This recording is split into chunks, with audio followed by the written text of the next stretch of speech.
नमस्कार। एक बार फिर मैं अपनी एक नई रचना के साथ उपस्थित हूँ। इस रचना का शीर्षक है राम मंदिर का पूरा सपनवा भयल।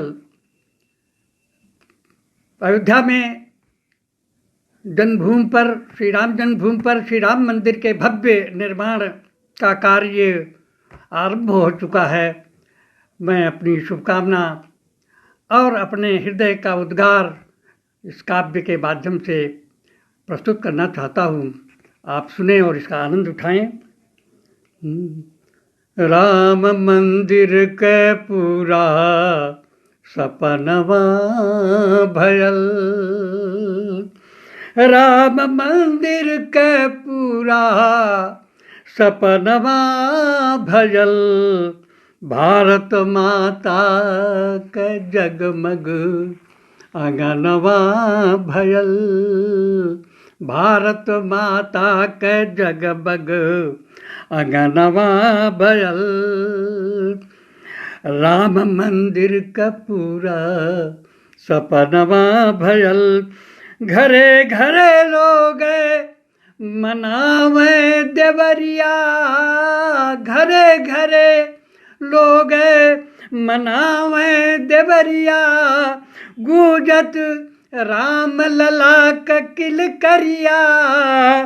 अरे हर एक घर दशरथ के भवनवा भयल, हर एक घर दशरथ के भवनवा भयल, राम मंदिर का पूरा सपनवा भयल, राम मंदिर के। अरे आज आनंद घन झूम झूम बरसे, घेरी घेरी चारू ओर घूम घूम बरसे, घेरी घेरी चारू ओर घूम घूम बरसे, भूमि पूजन के उत्सव सवनवा भजल, भूमि पूजन के उत्सव सवनवा भजल, राम मंदिर का पूरा सपनवा भयल, राम मंदिर का पूरा। अरे करे बदे कितने देहले परनवा, उनके चरणवा में श्रद्धा सुमनवा, उनके चरणवा में श्रद्धा सुमनवा, सुधि में उनके सजल असमनवा भजल, सुधि में उनके सजल असमनवा भजल, राम मंदिर का पूरा सपनवा भयल, राम मंदिर का पूरा। सिंघल परमहंस अरे जोगी उधिरैले, अनगिनति राम भक्त, अनगिनति राम भक्त हनुमान भैले, अनगिनति राम भक्त हनुमान भैले।